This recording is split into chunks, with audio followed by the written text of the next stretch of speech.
This, let's try and answer kind of a decode for your particular institutions. What is it that a student looks at you when you integrate a technology? When somebody is walking you to an offline center, somebody crawling through a web, right? So how do you kind of attract, not a question like that there is a placement functionality that is there for packages and all, but something that makes you understand the psychology of a student. So what is that trait that you understand, and basis that you try to integrate your technology? That is something that I am sure audience would love to hear from you. And prior to that, a quick introduction about your institution, I mean the gamut of the entire structure that you are handling. Yeah, please Mudit, you can.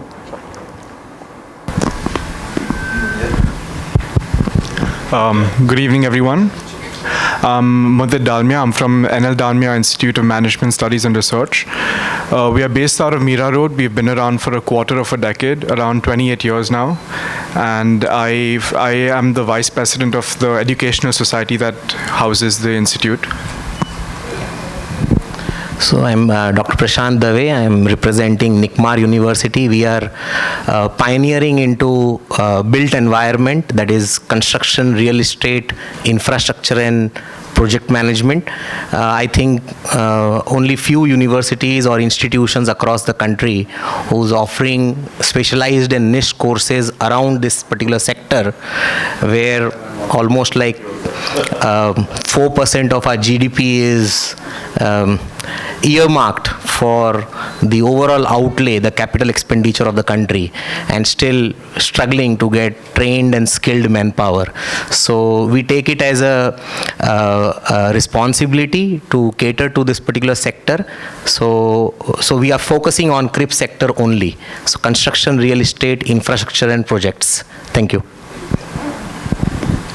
Hello everyone, my name is Sesh Narayan Baldua and I'm from NMIMS University. I am not going to introduce because I think Burzin has done a long introduction or a brief introduction about NMIMS University. I had the student communication for all India campuses. So Burzin's job is to generate the lead, and post the lead, I think till the time they have admitted, they are my responsibility and my team's responsibility. Hi, my name is Preetham, and I'm perhaps the only one who's not a brick and mortar university here. I'm a totally tech-led platform. I'm the CEO of a platform called the Designers Class. So what we do is we teach design education online, and we also do lifestyle education. We've been in the market since 2021 during COVID, and currently we have close to around 7,000 students who are learning online in the platform. Hi, so I'm Tushar. Let me thank Faiz for having me here. We just called him for a demo, and he gets me a seat here. So yeah, I mean that's why I'm here. So I mean keep him. Yeah, I'm the executive director at. I didn't have that analogy, but it's okay. So I run the Institute of Actuaries of India, slightly different from what all of you do. And that's my biggest challenge, so I'll talk more of it in some time. But yeah, we train actuaries to look at a very, very niche domain in the country, all over the world. So thanks a lot for having me here. Yeah, pleasure of meeting you all. I'm Dr. Srinivasan Iyengar, Director of Jamnalal Bajaj. Probably I will be differentiating from the rest. Maybe we'll discuss how we are different, because ours is University of Mumbai, admission process, entire Maharashtra conducts, we are one of them, everybody comes to us. So our percentile goes 99.9, 99.98 also doesn't come. Same request. I am not pulled by anyone because I know very well the team. Meritto, they said, sir, why don't you come? I said, okay. But technology makes difference. Whatever business you are in. Today morning I was there in one more conference, the keynote speaker. Let's try to see what we can able to derive out of it. Thank you. Yeah. So from your side only, if you can, okay. I'll start. Yeah. There are particular mics. Please. Yeah. Sorry. Yeah. Yeah. So the question was that how do you decode and how do you come up to a structure that yes, this is what I will integrate technology for. Is it different from offline to online?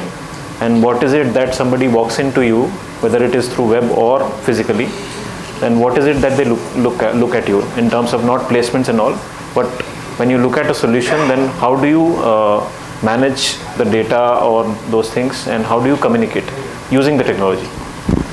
So, well, we've been using your platform for the last 2 years, and I think the biggest, well, I used to work as a data scientist at SaaS, so for me, everything is all about the data. It's all about, putting in some input, measuring the impact, and then figuring out what works, what doesn't work. So, and then there's also the aspect of, understanding the psyche of students, prospective students, and what they want, what they need. I think we all would possibly agree that, it's a lot to do with placements. Everything else is more, secondary or an added benefit. It's not like what we expect from students when they go abroad and, the kind of aspirations they have, the kind of lookout that they have. So I think a lot of it comes down to understanding the psyche and then not just throwing money at the problem or technology at the problem, but actually understanding what impact can we create and measuring that impact. I think the measuring part is particularly important. Mm-hmm. Okay.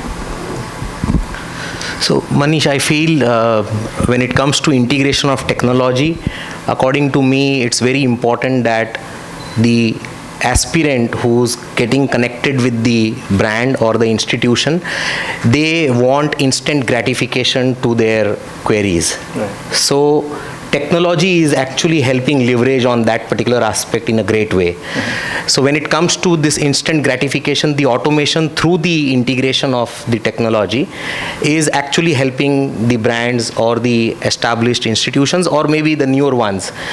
This instant gratification is actually enriching the experience of the students or the aspirants per se. So one point is about the instant gratification that we ensure through the technology integration that it happens in the right way. The second aspect that I feel is about technology is a medium, a tool through which we are interacting with the prospects and the aspirants. So when it comes to technology, it's very important that the man behind the machine, the genius behind the GPT, and the techie behind the technology, these three people make sure that the kind of communication that is happening to the user or to the end user or the aspirant is flawless. So at point, I believe that the technology is very important, that role is being played by the technology, but this techie, the genie, the man behind machine technology and the GPT, they play an important role to ensure that the personalization and the personalization is taken care for the individual who's actually interacting with the institute. So I think that's where our focus is, to ensure that that communication happens in the right way. I think most of the response would be similar to what Sir mentioned, but I'll just put it in a different way. Firstly, very much agree to the fact that they want a quick response. Right, and I am very proud to say that we have a big call center team. Okay, unlike others, so whenever a lead is generated, right, our first and foremost step is to ensure that you are calling that lead as soon as possible. Right, I mean, we run with a turnaround time within 24 to 48 hours that leads to be contacted. So if I need to take a step back, so 3 years back when we started with the concept of having a team all together to manage the student communication, the volumes that we used to deliver probably in 1 month, when I talk about volumes for outgoing calls and reaching the leads, is the volume that we manage in a day today. Right, so that's the difference that we have reached in 3 years from now. So it's just to give you a rough ballpark figure, we have almost increased our volumes by 1500%, but that doesn't mean I have increased my people strength by 1500, right? My people strength has just been increased by 200%, right? I have tripled the team size, but the volumes have increased that much. We were able to do it because of using the technology, right? ensuring that the second important aspect is the team who sits behind the call center, right? They need to have all the possible resources. So for NMIMS, the biggest challenge is the plethora of courses that we offer, right? The programs that we offer. How can you teach so much to a counselor, right? There is absolutely no way a counselor would be, trained on everything that we have to offer. So what we need them is we need a good technology wherein just a click away, it's an information which is available for them, which they can go back and answer, to the student, right? So outgoing calls are pretty simple. They have inquired about a particular course, and obviously you are the one in charge because they have inquired about engineering. They have inquired about management. But when it's to an inbound call, we have 100+ courses. They can ask about anything. So how do you answer that? So that's when you put a lot of technologies in place. I think, again, having the right CRM, right telephony system, and right intranet, that makes a very, very important role. One thing that I have learned over the years is, we do make a lot of outbound calls, right, from the kind of leads that our marketing team generates to ensure that we are connecting to them. So a couple of years back, our connect rate used to be around like 15 to 18%, which is like a big challenge, right? Because calling 10,000 people, there are only 15 to 18%. But the problem was they don't know from where the call is, because there are so many calls which are going in the outside world right now. It would be bank, credit card from all universities. But you have to make that personalized. So what we also did is we got it verified by Truecaller, right? So when anyone from NMIMS calls a student, they know that it's SVKM NMIMS University who's calling. So our connect rate, which earlier used to be around 18 to 20%, that has reached to 35%. So that makes a difference when they know that who is calling. And the overall perception all about is, you have multiple ways. You have to see how they are going to respond to you. There are some people, we have a counseling team who sits in the campus. There are some people, parents, who would want to come to the university in person, right, and talk to the counselor. There are someone who would just like to email us, and there are someone who like to call us, right? But being from Indian culture, most of the people, especially from the remote area, they would want to pick up the phone and give us a call and explain them what that course is all about. And ensuring that you are answering that call on time and you are giving all that information on time makes it important. No one likes to wait nowadays, right? When you call someone, if you want to wait for like 5 minutes, 10 minutes, etc. Maybe 3 years, 4 years back, our call waiting time was almost like on an average 5 to 6 minutes before someone reaches the counselor. But right now, we can proudly say that our call waiting time is 3 to 4 seconds, right? No one will be waiting for more than 3 to 4 seconds, except when it's a merit list week, right? When all of the people will call together.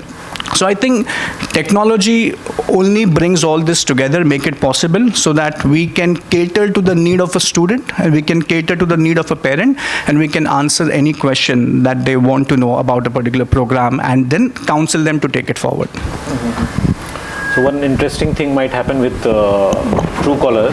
So there is a proposal which has gone to TRAI. TRAI has given it to all the telecom operators to display the name of the caller. Obviously, it comes in a privacy policy that you have not taken the, consent of the caller who is calling you. But that proposal has already been floated, so you might not see after a year or two down the line. Apps like these, and the technology will be inbuilt in the mobile only. Yeah, and I'm sure there will be something, other alternative that will come into picture for sure. Yeah.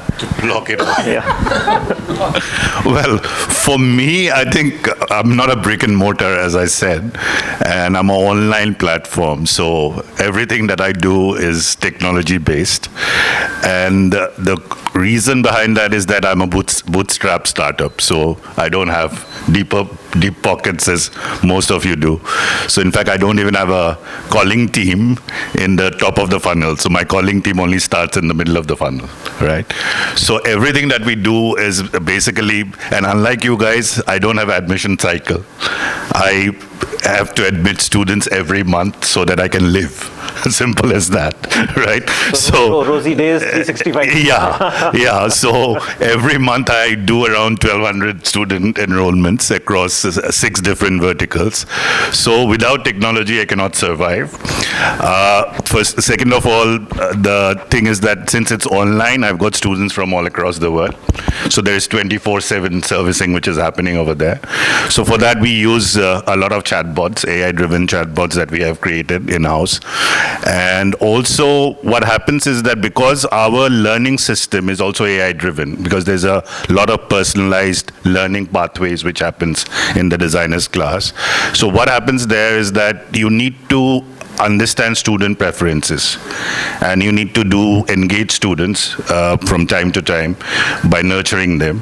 And we are using CRM, like we started using Meritto, but we have not fully integrated it into our system as yet.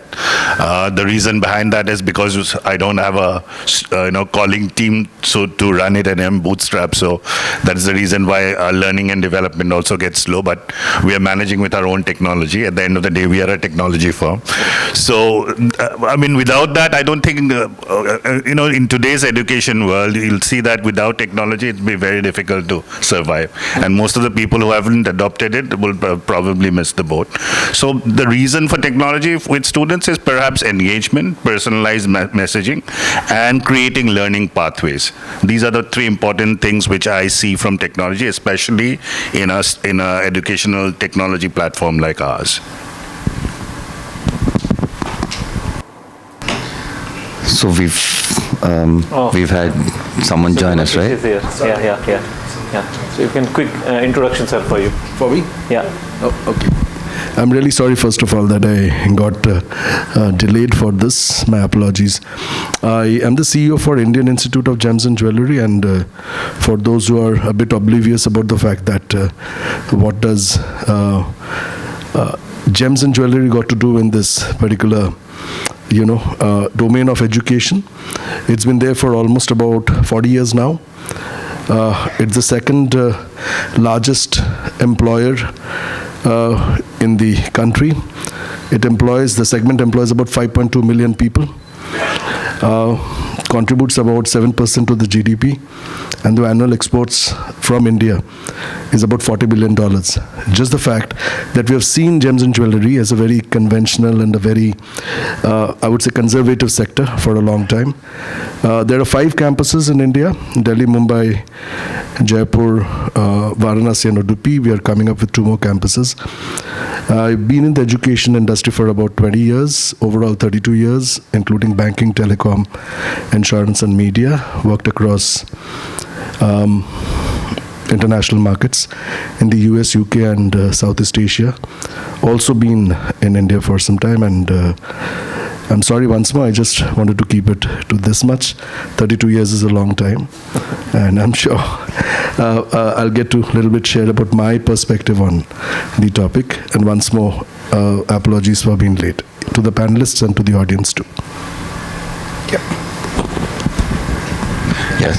So back to me, right? Yeah. All right. So, we've got somebody who's from the gems and jewelry, securities, where, I come from a very, very humble institution. But before I pull all of you back into something more meaningful and deeper, I'll give you a quick personal context about, how do you reach out to people, and finally what happens. So like a very enthusiastic father, when my son was about 2.5, 3, I thought he'll become a good tabla player. So we searched around for some all those youngsters who could as a side hustle were also teaching tabla in Kolaba. So I went to a Maharashtra Emporium and bought 2 nice chota tablas that's the time when my son was also put into a football class. So, he was pretty confused whether to play with it or to play with it or play on it. Yeah. So the Ustad ji came in, and he tried for a couple of days. And so he looked at me and I looked at him, and I understood that it's only a showpiece from now on, and that's the end of tabla. So now I come back to the context, right, why we are here. Well, so it is where we can, realistically speaking, so no matter what I do, the world we live in, I am, I'm like an oil field. Okay? Don't look at me as a human being. I pack data for all of you. All right? So from the time, even when I'm sleeping, Apple is monitoring something that, flows out of me. But then what do you do? What do you do? So, like, everybody does something with it, right? I mean, that's what everybody's been talking about, how do you integrate and how do you decode and all that. Well, if everybody could do it, then Sundar Pichai is not needed, right? So he's also doing something more meaningful with everything that's being spoken here, behind it all. Well, I'll define something, I'll define something very interesting. I'll put across something very interesting, and then we'll take it forward. I head an institute where, a country of 1.5 billion, 1.4 billion, census didn't happen, unfortunately, but, that's a safe guess. The entire insurance sector runs primarily on a construct which is to be signed off by qualified actuaries, and we've got less than 600 actuaries in the country. So that's data for you, right? That's meaningful input, all right? Now, if I throw that whichever way you want to interpolate and extrapolate and make something out of it, please help me, because that's a challenge. So I'm articulating what, how do you, where do you begin, all right? Before you get into this maze of decoding hard, soft data, hard data, and, a lot of meaningful chat and communication and all that. Okay, so now I add another input into it. So when I go and meet the secretary at Ministry of Finance, I'm an autonomous body. We were established under a special act of parliament in 2006. So the secretary looks at me and he says, we need 33,000 actuaries. We need 33,000 members of IAI by 2027. And this he tells me on 12th of March. All right? I mean, that was a follow-up meet-up with the bureaucrats. So, there's another input coming in to where I am. Existential awareness, another input which comes in. And, what do I do? Should I be an ostrich? Should I be a bat? What do we do? Now the fact is, it's one of the most toughest courses in the world. All right, it's not an easy course to pursue, and if someone would want to venture into it, the NTA, would generally lap them up so that they take the JEE mains and advanced, and then, because there's a Sundar Pichai, a Nandan Nilekani, a Nikesh Arora, or someone else who's, a better brand unto themselves to pull that boy right from the bylanes of Kota or Indore or Ujjain to get their skin in the game for an IIT Madras Computer Science or IIT Bombay Mechanical Engineering, whatever you have, all right? With 600 fellows, actuaries in the country, to 33,000 is a tall order, all right? So, no matter what I do, no matter how, how easy or complex I want to make it, I look at it, I personally look at it, and that's what I keep telling my team. I've got a huge set here with me, so that they can understand that, it's not an easy task. Just about, putting up a standee somewhere or trying to reach out to people, and conveying the point. Finally, in a country like India, it's an emotional game, all right? So I'll keep it short from now on. It's an emotional game, all right? So the vocation is not only a child's, intent. like it takes a village to raise a child, it's where the families are also involved, all right? So they remain engaged until something meaningful comes out of it. So it is equally vital for me and for everybody else who talks about, who professes by the utility of data, to also be realistic, to be cathartic, and to be honest about the product that you have, because when you decode external inputs, and then you also need to be self-critical, introspective in understanding, am I selling the right product? Is it working well with people or not? So that's it. Yeah. Your different perspectives, sir. No, it's purely depends upon the vision of the organization, whether I'm going to play with a high volume or low volume. If I go for high volume, obviously I have to use technology. If mine is not a volume player, I'm a value player, then probably the game will be different. For an example, if I ask you the question from the crowd, 99% people may not know the difference between biscuit versus cookies. Anyone? We eat it and... This is what, but if you ask it, that there will be 100 definition come, 99 definition may not be right. It is something like, I can challenge. Whenever I do that, I used to wonder the answers. Fortunately, there is no chef here. Normally, whenever you do 5-star hotel, the snacks will be there on the side. Today, it's outside. What is the difference between tomato sauce and ketchup? Those who are going to kitchen frequently, even may not know the answer of it. I don't want to cross-check anyone, because if you know the answer, you could have given that. Now, why they are sitting, they don't know the answer. But still, we buy. I'm coming to the different perspective altogether. I'll commit to what is I'm going to tell that later. From the management, I guided almost 12 PhDs. Here, anybody done a doctorate, PhDs in the audience side? Anybody from the stage? Fabulous. So, if you do PhD, what happened? I go to almost 50 plus Viva, might be 100 plus Viva, I must be took 12 today. Sir, we use SPSS, latest 23, and we use textual education model. Who asked you to do that? We can do with Excel. Because people say this, if I use this, I'm unique. If I do something with somebody using, like CRM, I use CRM software. So what? If my customer base is 200, like a Kirana shop, I remember in my mind. I don't want to go through that, but I'm not against to that, please. See, we are in a different ballgame altogether. When computers was launched, bank is the only sector against to everyone. They said, if we implement computer, our job will lose. They did all angamas. Today, those same banks, if there are no 10 minutes computer, they are not working. They said, sir, 10 minutes wait karo, server band hai.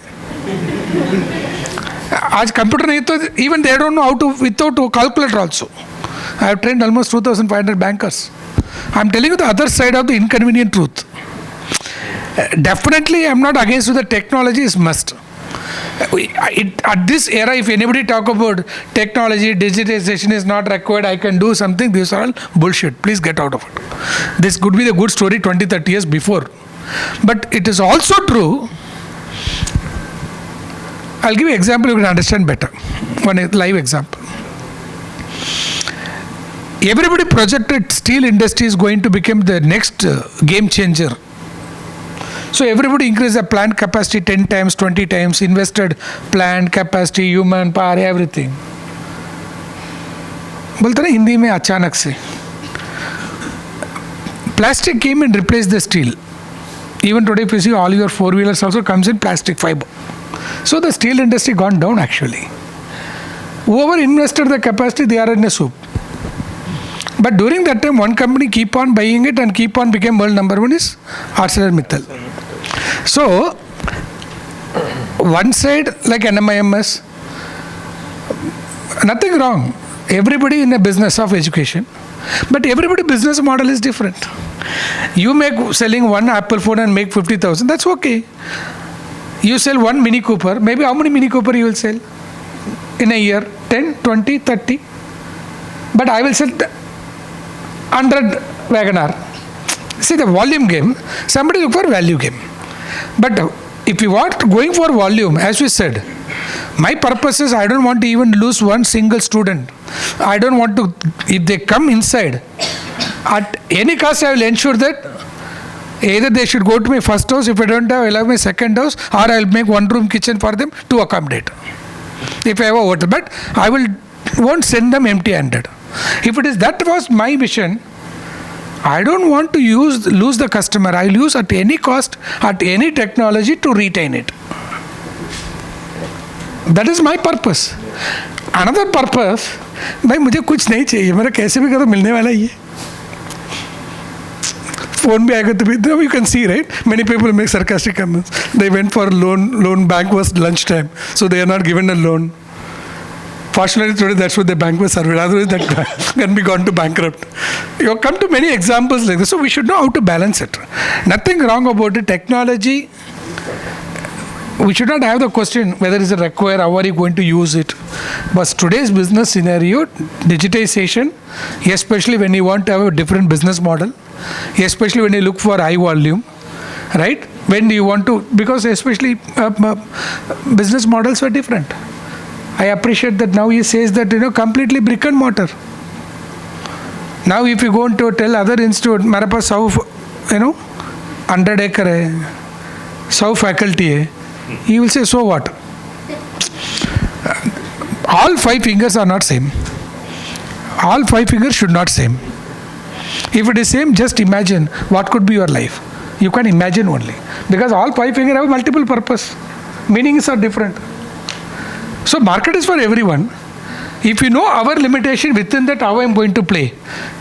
Cleverly playing only with gems and jewelries, 7% GDP. Even if you get out of that few lakh people, he is not going to train 50,000 people in a year. Maybe might be, even if I start separate skill university, let's put hypothetically, I will propose him today, sir, why didn't you start Maharashtra Skill University? He will start, he will get it. How many students?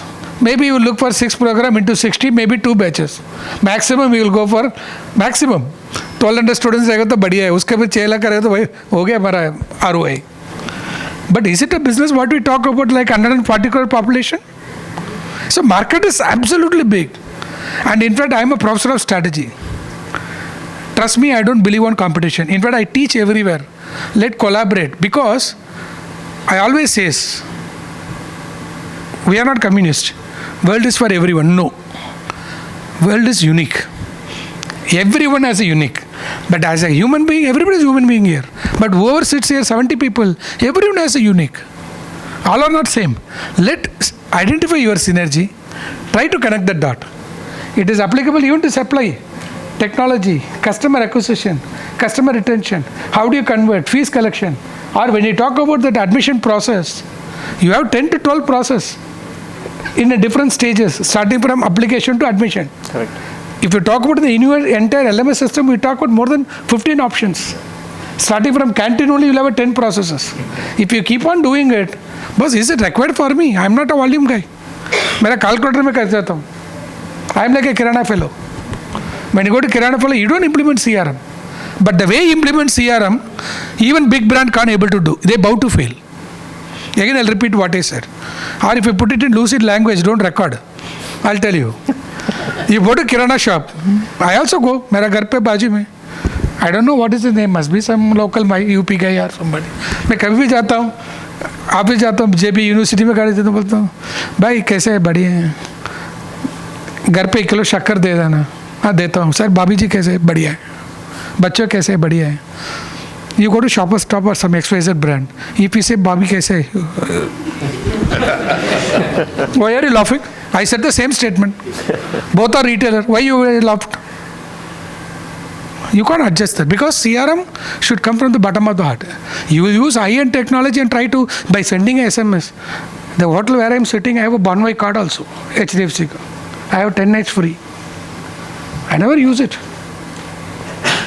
8 lakh rupee worth. But see, this is what technology helps.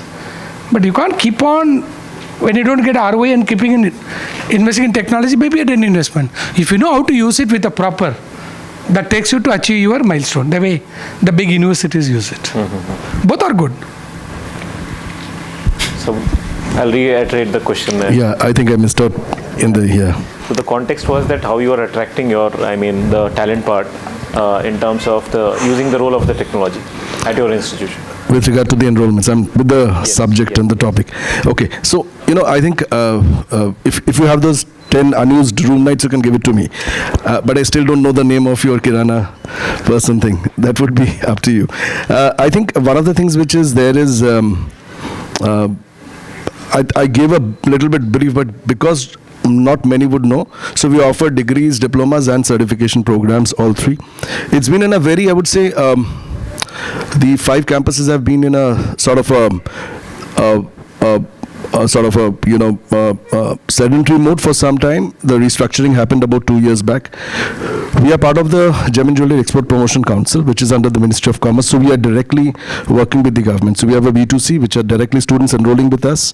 We have a lot of government programs which we run through a Ministry of External Affairs, Ministry of Skill Development and Entrepreneurship, Ministry of Education, and also through Ministry of Commerce.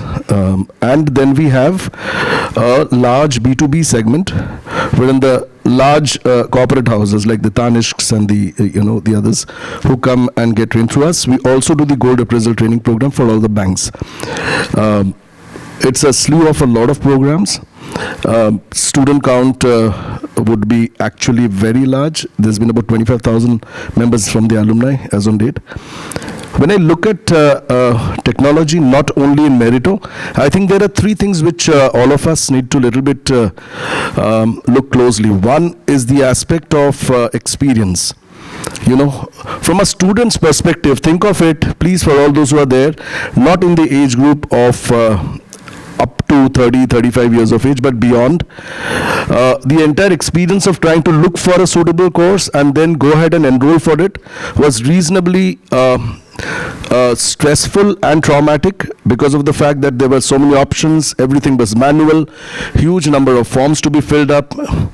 The approach where to go digital was not that much available a couple of decades back, even possibly a decade back. So you didn't know where to approach, how to approach and stuff like that. I think from a psychological perspective today, for all those who have gone into and walked into a KFC a year back and now, you see there are kiosks because the wait time was also getting to be disturbing, even if it was 5 minutes, because you just wanted to walk in, grab what you are there for, get into a seat or get it as a takeaway and then move. So they created a touchscreen model. Same applies to all the vending machines, which started off with a wow because it was rare. Now you can see it in every airport. You don't want to wait. Though you have a 6,000 ticket or a 16,000, depending whether you are in the economy or in a business class, thus came Digiyatra. Everything is with the aspect of how much the patience of an individual has been on a diminishing mode.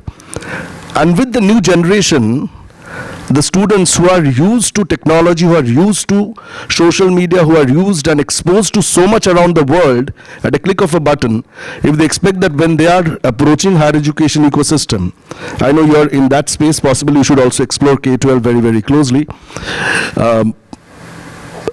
It gets to be easy if the experience is it speeds up the process. The other thing which is there is, once you have had the experience of accessing what you want, second comes in terms of what is there which lies inside, right? So there are 3 very important E's which I look at. One is the engagement pattern. Are you engaging with the right institute in the right manner, in the right fashion? Is there an engagement? If on a click of a button, can you actually access the mechanical engineering department of a engineering college? It's not possible now today. And speak to a faculty to understand, sir, कैसे पढ़ाई चलते हैं इधर पे? मैं सतारा से हूँ, मैं थोड़ा समझना चाहता हूँ in your own language. It could be beyond Hindi also, right? It's not still there. Possibly these are development tools inside. I'll not go beyond this because then I'll charge consulting fees. The other thing which is there is got to do with, once that engagement is there, are you feeling enriched? Is it adding value to you? The second E part of it. And honestly enough, the fact remains, if you're not enjoying what you're doing, you will not get into that. So are you being adequately entertained or you are enjoying? And that's very, very important, because if these 3 E's don't happen from an engagement, enrichment and enjoyment perspective, whatever technology you put in place, it's not going to work. And it's not either or, it's all, it's and.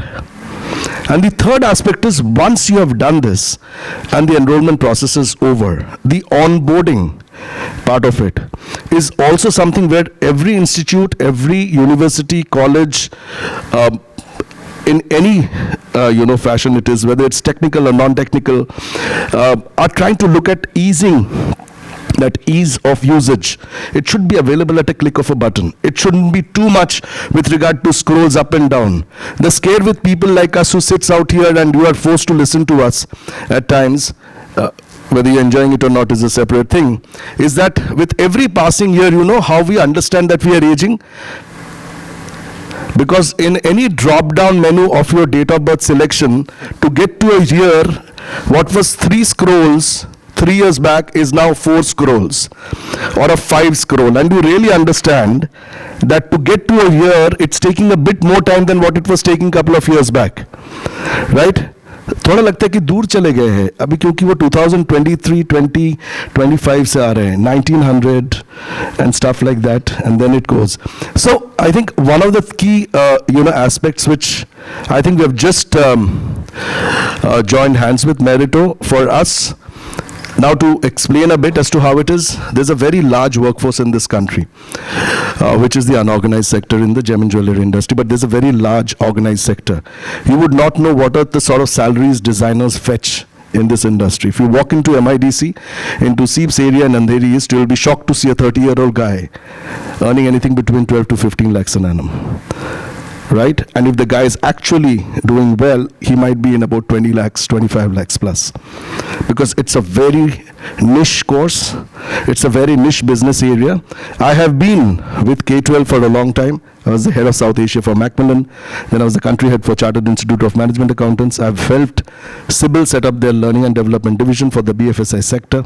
I've worked with a couple of, I'm on the board with about 5 universities on the governing council. I've seen international education, domestic, technical, non-technical, I would say all the facets. This really got me excited about a year back, and the discussion started, and that's where I am today. And we're trying to make it a very, very contemporary brand and make gem and jewelry far more look good. Actually, I was trying to use a different 4-letter word, but I thought this would not be the right forum. It should look something which is very, very, nice and attractive. Because the 2 words which excite every kid is fashion and design. Show me a kid who doesn't like fashion and design. But the fact is, it's been a traditional industry. It's been a conservative way people have looked at it. And that's where we are trying to play a role. And technology would largely enable it. One of the worries which keeps bothering me is there is too much of commercialization around whatever technological solutions have been proposed. You have, if you want to really do well as a country in the domain of education, you have to provide a base version which is at 0 cost. If you don't do it, and you're not taking care of the tier 2, tier 3 markets, and only focused on the tier 1 and the metro cities, and I'm not saying you means generically for those companies who are in this space, trust me, there's a lot of, I would say, future stated money and business which is lying there. But people would need to first use it, like it, and then adapt it. Because that's where the bigger game plan is. And you can still do it without joining hands with government, because the moment you join hands with government, there could be certain amount of red tapeism which comes in, and it might get polarized to a certain extent. But without technology, it's difficult. I didn't know how to come here. There's a Google map. There are, cabs which gives you those solutions. It's so difficult because between JW and this, we little bit got confused. So there is no way we can escape this. Whether it's big or small, it is needed.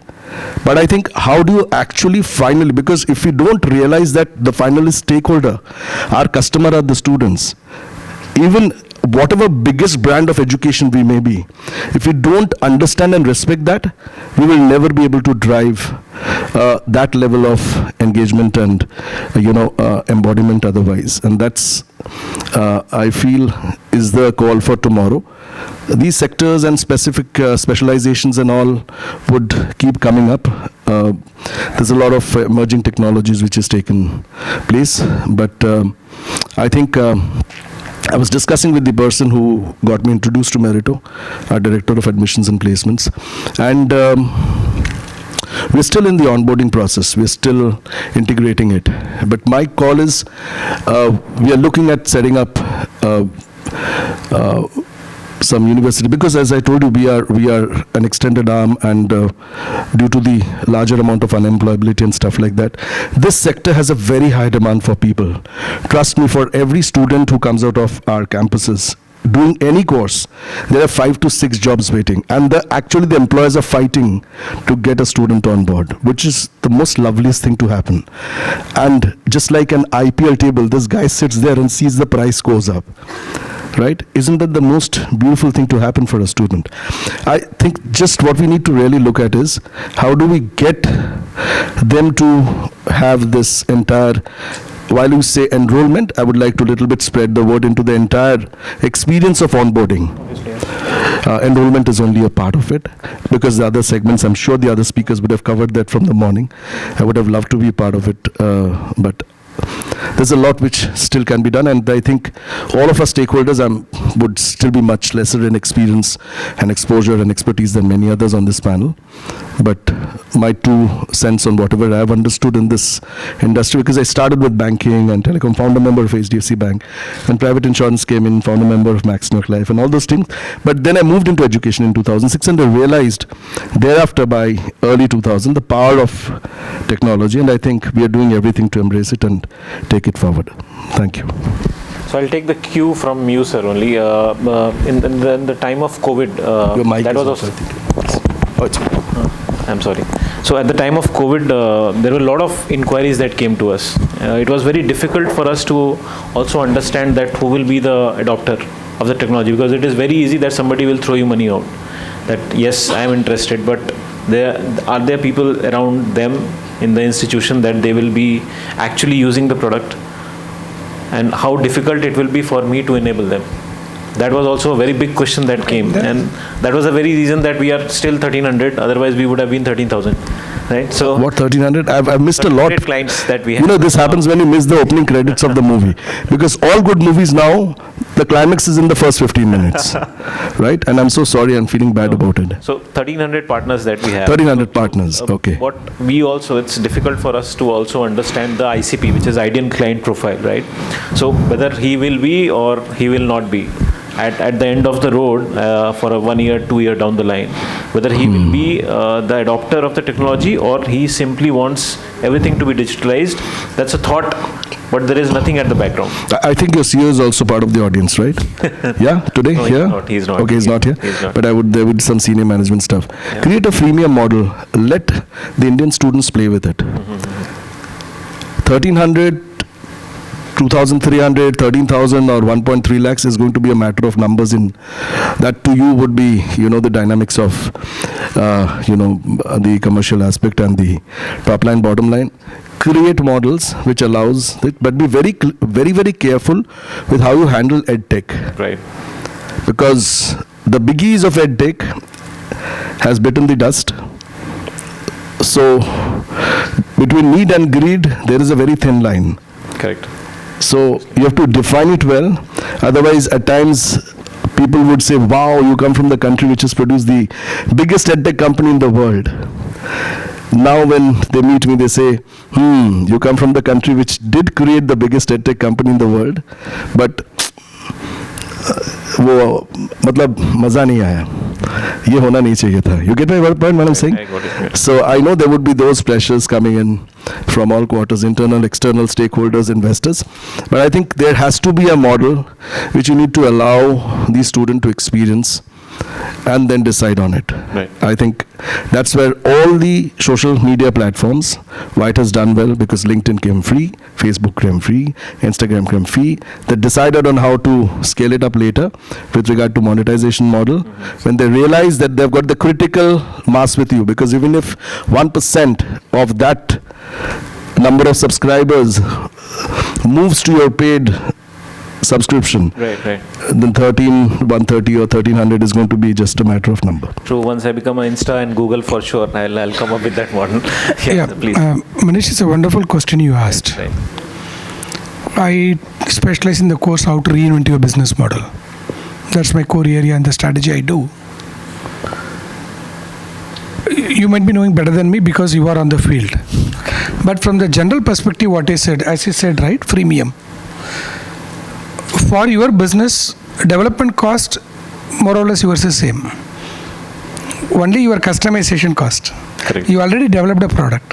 You are not going to create another, if you want to add another 10,000 customer, there will be no further cost to that. Yes, it's a service. So you already have done it Yes, already. yes. So in that case, what makes you unique in the business? Number one, speed. How speed you are going to execute. Number two, scale. This should be your differentiator.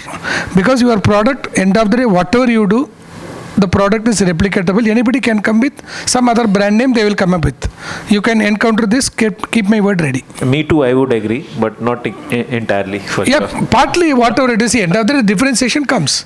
But 80% is a Me Too product. So what helps you to differentiate, as you said, reinvent your business model.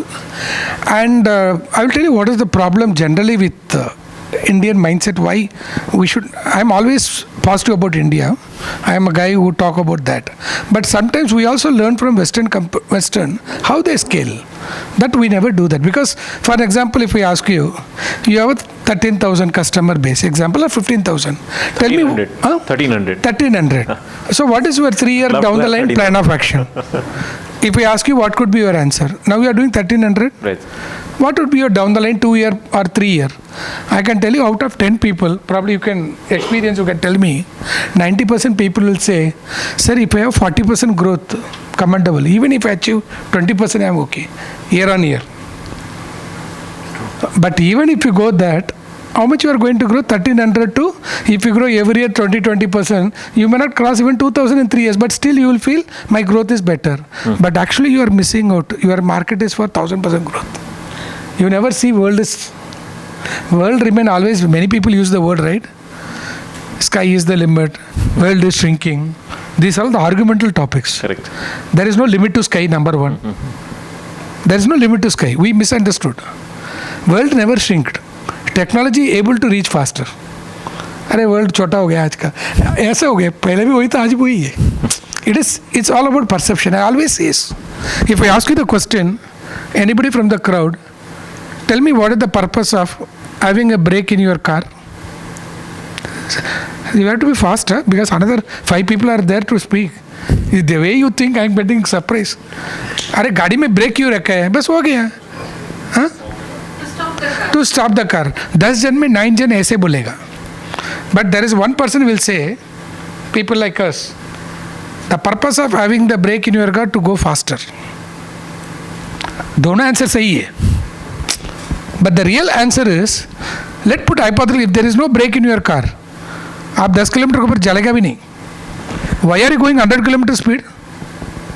Because you have confidence my bike will get a brake. So the purpose of having a brake to go faster. You have to think. In fact, that is the way our mind, we should have exponential growth thinking. But always we believe organic growth. That's what we stuck up with that. Then you increase the resources based on that. Think out of the way. That's why today you can able to see, as you said, ChatGPT, 5 दिन में what Netflix has done, he did in 5 days. What Netflix has done, what LinkedIn did for last 10 years, in 7 years. Whatever they have done, Zoom is done in 3 years. But if you see all the businesses coming, unless somebody do, you don't know where to benchmark, right? You are a market leader, you should be a benchmark. You should be a torchbearer. Only thing, your thought process need to be different. For sure. If you want to increase the business, your product comes second. Remember that. Your finance comes first. Maybe I'll explain later some other time. For sure. Otherwise, I'll also put consulting fee. We survive on this. So we talked a lot about the external challenges. What about the internal challenges that, I mean, while adopting this kind of a technology? And I'll come to Srinivas sir later in terms of the scale and all.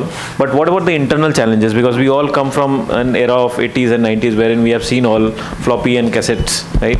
So what challenge was internally for uplifting that audience or that internal employee from adopting that technology part and making that makeshift to reach to the audience that we are catering right now?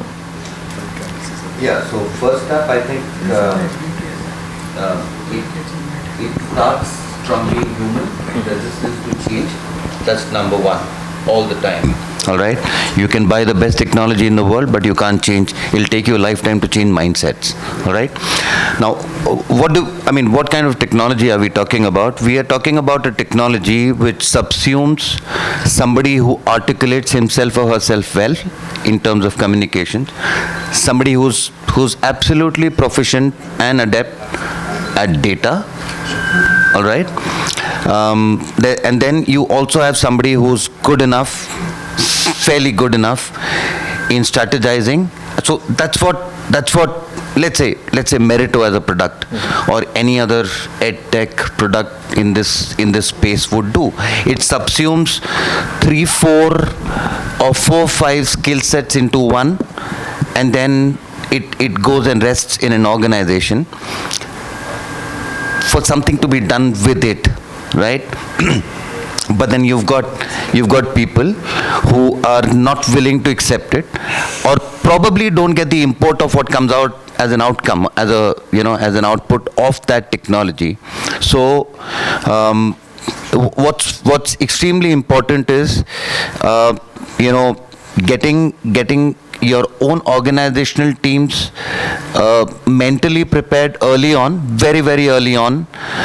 Make them look at the bigger picture, that if you don't do it, if you're not willing, if you're not up for it, you might lose a lot of turf. All right? You could be made redundant if you don't embrace it positively. So I guess that sets a culture, because no matter how much ever you strategize, you can go to the best gurus.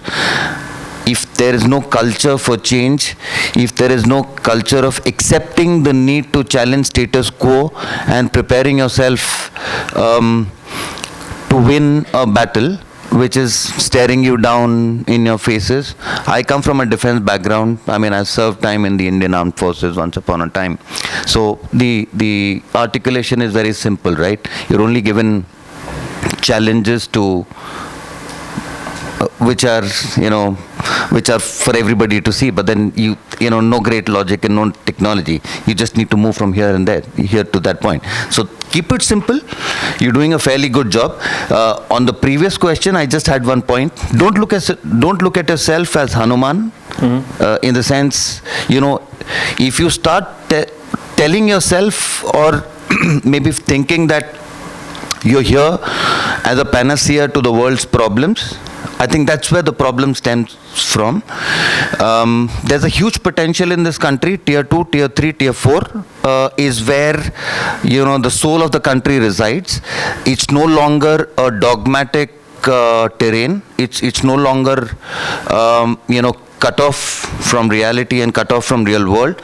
They are genuinely smart people living there who understand, maybe not as anglicized, अपनी मातृभाषाओं में बात करते हैं, काफ़ी अच्छी तरह से परिपक्व है वो टेक्नोलॉजी को समझने में, टेक्नोलॉजी की भावनाओं को समझने में, और उसके the benefits of that. So I think that's where you may look at. So I'm just, I hope I will answer this, not all the questions, that we are not only restricted to metros.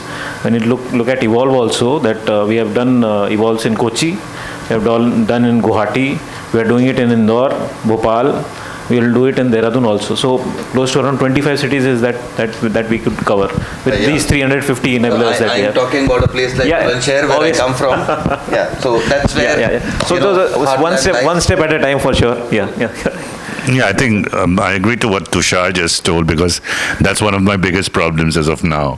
How to take the courses into vernacular, because I just do English and Hindi. But if you look at your own Meritto system, you could see the number of leads that come in from, Absolutely. all the smaller towns across South India and all. But in your case, in Meritto's case, the biggest problem that I faced internally was, we look at interoperable technologies that seamlessly integrates into our existing infrastructure, right? So when Faiz sold me Meritto, he obviously upsells stuff because he's a good sales guy. So he tried to put Calexo in it, right? But Calexo did not integrate into my existing infrastructure, right? So that's one of the problems that I face, besides what the other gentleman had already said, like to resistance and getting in people to change. Like the bank example was the perfect example. Now the same example can be said about AI, because people are saying that AI will take away jobs, right? But yeah, AI does take away jobs, but it's easier for my interns to work with AI and come up with the solution at a much faster pace, right? So in your case, I think where technology internally was a hindrance for me was to find that it seamlessly integrates into my existing infrastructure, and that too because I am a technology company, right? So I'd already built all the systems before. Correct. So for your brick and mortar institution, it should not be a problem, I think. I think, so again, there are two types of perception, right? One who is really ready to bring any kind of change because they know that's really going to bring a lot of value add. And one who's like, chal raha hai aise, अच्छा चल रहा है, numbers भी आ रहा है. So there are two things, right? Once you have to convince yourself saying that we really need that change. So for someone like in management, for NMIMS University, you have to give them an outlook. If we bring this change, this is what is going to happen for next 1 year. And we have to ensure that we are really following to the core, because once that first year that goes successful, then everyone is happy. Then you can change whatever you want to within Meritto, right? But obviously there will be teething issues. Again, I mean, first year with Meritto for us was not that easy, right? Because it's very complex at NMIMS, the kind of processes, programs we offer. But then we all are learning. Meritto is learning, NMIMS is learning, and we are coming to a common common page that, okay, this is how it works. And now I think last 2 years have been beautiful with Meritto, right? Because Meritto understand what we are expecting. And at the same time, we also know that this is something that Meritto can deliver to us. Then we work around that framework. The another difficult part is convincing your bosses within the building that we really need this change, because they come from a mindset, they have been running the education for God knows what, when I was not even born, maybe. Right. It's kind of a roadmap that has already been. So you have to give them examples as such that, you really need that change in technology. Like, why numbers are, I said 10 years back you were using Nokia, but now you're using Apple. That's the difference, right? Because Nokia was also helping you to call, and Apple is going to do the same thing. So that convincing, it's very, very important. I think that is where, when probably any CRM that we want to upload, how that user is going to use that, how the client is going to use that customizable is very, very important. I think once that we put in place and then show that outlook that this is how it's going to add a lot of value, then the rest of the process becomes very easier, right? Then it becomes very easier, then you can go. And we've been growing. We've been growing in terms of numbers. We've been growing in terms of experience. We'll be growing in terms of how the student feel when we do a student survey post admission is done. So technology definitely helps us in that, right? So I think you have to start slow. You have to start with the perception that things are going to change, and then eventually it moves forward to us. Sir. Yeah. So as far as challenges are concerned, what I see is technology is bringing a lot of data for us, and data analytics is helping us with decoding the inherent information that is lying in that data. I would just mention we have very niche sector like gems and jewelry, actuarial sciences, edtech, construction technology and construction management all put together. We are finding it difficult to get real talented students or candidates who can really cater to this particular sector. And at the same time, the sector is paying well, but there is dearth of talented people who are coming into this particular sector, whether it is gems and jewelry, whether it is, so deficit is big enough. 600 actuaries, you have 33,000 demand. Probably 11 lakh crore of capital outlay by government of India, and still we are struggling with talented manpower. What I foresee is one particular data that we tried to evaluate. When it comes to tier 1 cities, tier 2 cities or tier 3 cities, we analyze that most of the students don't want these blue collar job or probably less popular jobs like gems and jewelry or actuaries or maybe advanced construction management or project management kind of thing. And then we thought that 70% of our Indian population is residing in rural area. What exactly can be done to be reaching out to that particular cohort? When I analyzed, there are 7 lakh villages in India, and out of these 7 lakh villages, 1 lakh villages has the population, 80% of the rural population is residing in 1 lakh villages of India. Can gems and jewelry, actuary science, or maybe a sector like ours reach out to those places where the problem of employment gets addressed, problem of getting talented manpower to these sectors get addressed, and at the same time the demographic dividend that we are talking about is actually being delivered. That's very unique. So that's why maybe edtech can play the role. So the challenges is not just internal or external. As I mentioned in my opening remark, that it's the man behind the machine, the genius behind the GPT and the techie behind the technology. That is the one who has to actually play the role to actually interpret that data which has been analyzed. So now my entire focus is now going on to those 1 lakh villages where I can find these people, reaching out to them, creating a kind of awareness for them. Now, where did I start? I started with the data analytics, which was helped by the technology. So, if I talk about just Maharashtra, 44,000 villages, and the total rural population of 44,000 villages, it is only 10,000 villages which are having almost 80% of population residing. It means that rest of 80% of villages are sparsely populated. If I just focus on those 10,000 villages, probably creating that kind of awareness, I may be able to get the kind of talent required for the industry, talent and the employment figures that we are talking about.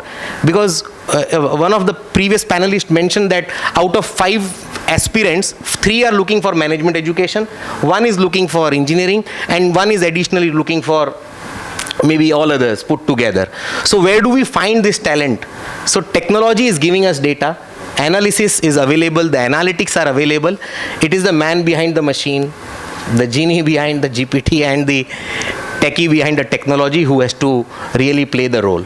So the challenge is not just internal or challenge of the market.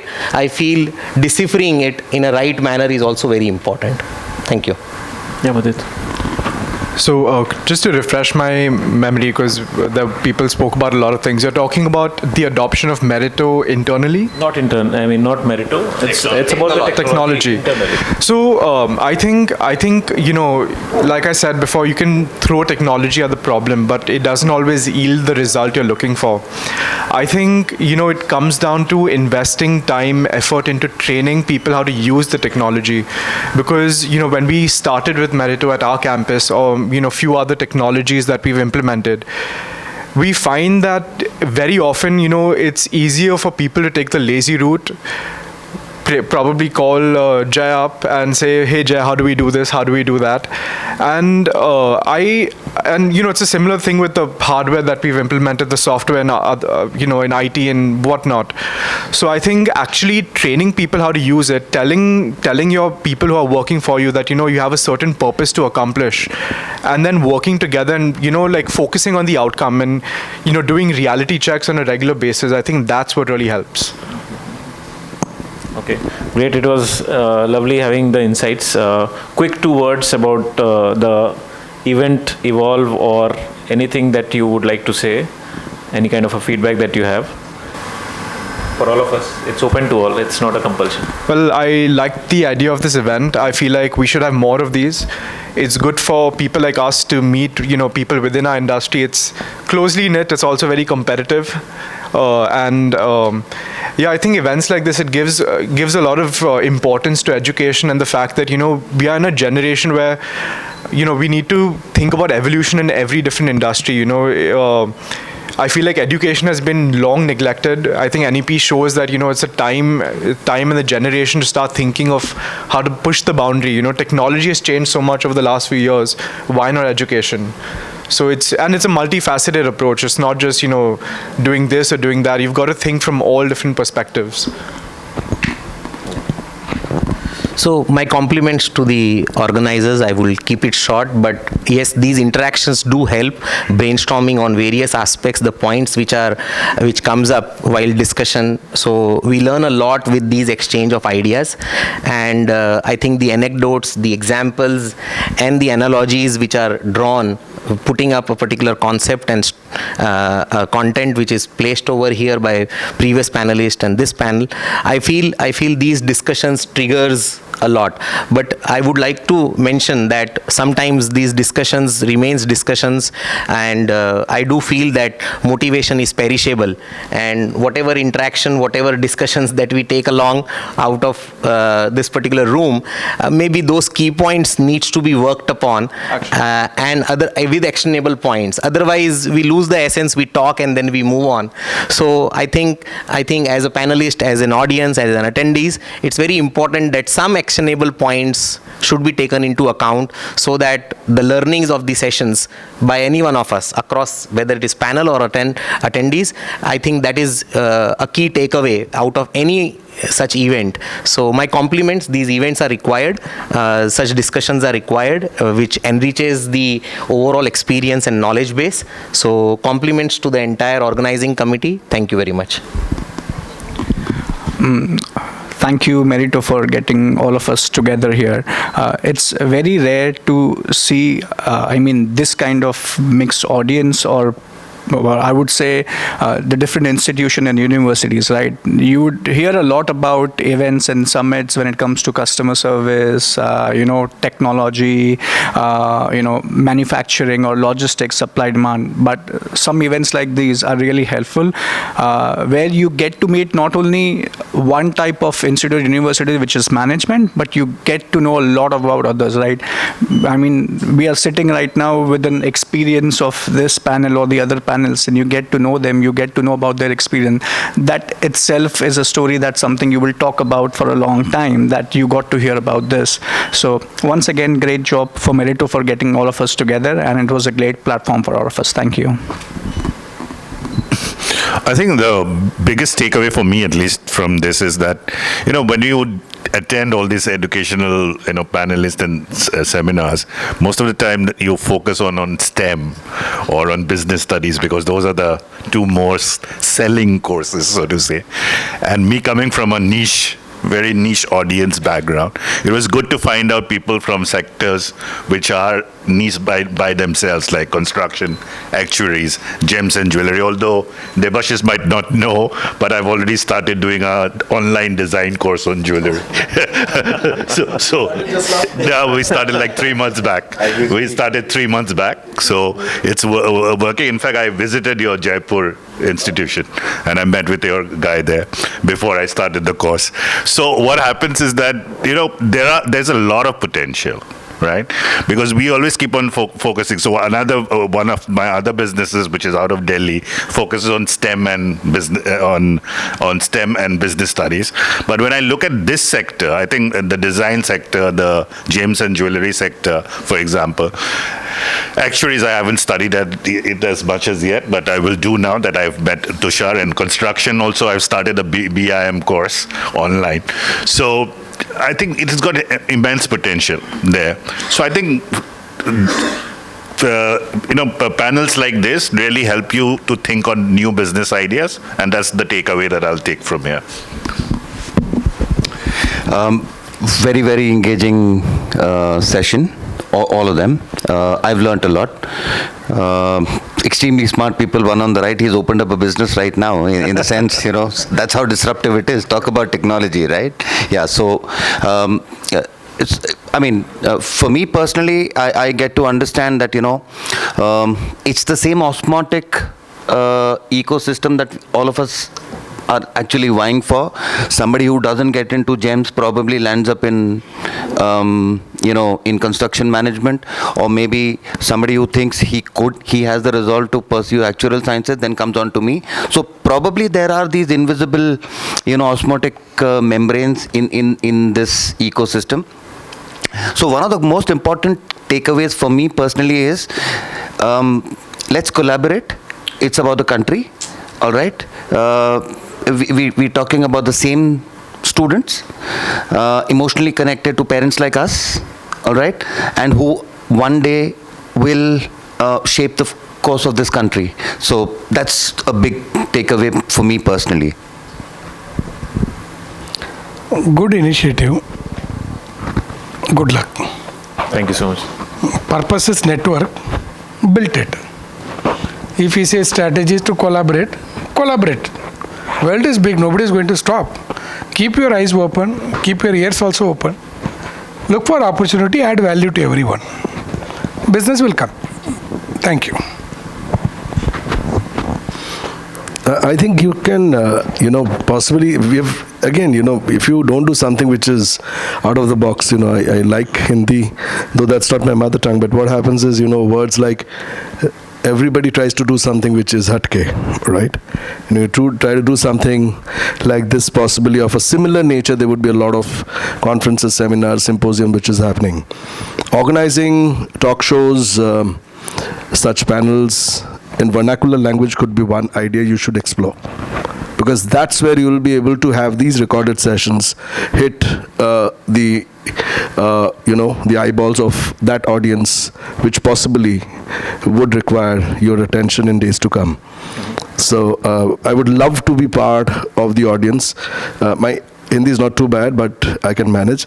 But I'm generally telling you that the way you can express yourself in a regional language, you can't do it in English, right? Emotions flow much better, right? That's why you use so much of subtitles even in, so many other movies. So you can try to look at experimenting on that from a value-add perspective, I'm saying. Sure.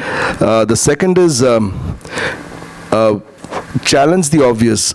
All of us are here in a way trying to say something which is positive, good, what we have learned out of the technology and how we are benefiting and stuff. You may like to explore a debate format. There would be a set of people who still believe technology is not required. Get them on board, because only then you will know where to move in and how to focus on that. Right? So, If you could see no, it's not with regard to him. no, you see. I know, because I love, tell me, look at the television industry and the news industry. Okay, television news. Which is the one which you look forward to? The news hour, the debate hour. Do you look through the entire day for all the other 22, 21 hours? You don't. You wait for the 8 p.m. and the 9 p.m. because people love to see how different perspectives are challenged. And then you come to a common consensus, or sort of a midway, and see how it can be taken forward. Because you would have something which is a plan which is there in place, and you would keep evolving on it. You'll keep moving up on it and, expanding it and taking it to greater heights. But you really don't know still what is there for those people who might be of the 5,000 which you approached and 1,300 said yes. You need to know what those 3,700 thought for which they didn't take it up. Put it up in a forum, let the audience decide, let panelists, you don't have to always defend to win. I think it's always good. At times peace is more important than winning. And when both people are in peace, things work wonderfully well. So I think that's what it is. It's a good product. I've seen the product to some extent. It's my fault that I've not been able to completely deep dive into it. I still feel from a user experience and from a perspective of how it can be more leveraged for students, it can. I'm sure you are evolving and doing it better. And you said about doing it in Kochi and other places. That's still it's pseudo tier 1 actually. Right. Right. Tier 2 is a different ballgame altogether. Try to do it. Maybe you can do it as a hub and spoke model for 6-7 locations, and to do one. You will get, because you have a good product in hand. The basics are in place. You just need to see how you can make it reach out to more people. But he talked about scale at one stage. Sure. I think that would be important. But I love this conversation, and best of luck to Meritto. Thank you so much. One quick last word for the audience and for the panelists, that in last 7 years, what we could achieve, and that 1300 is just a number, but we co-created. Otherwise, we would have been a Me Too product like anybody else in the market. So we co-created each and every ticket that you raise, each and every aspect that you talk to us via any medium. That we try and build the product around it, try to create a use case, do a heat map both for a student and for the backend users. And that's how we could reach and create that gap management into a reality as a solution. And that's why we are here, and that's why we have people of all strata who have used the platform for 3 years, 5 years, or even for a year, or probably yours are onboarding. So that's the learning for me also out of this. So thank you for sharing your thoughts to the members out here, and thank you for coming. It was lovely meeting you all. Thank you so much. Thank you.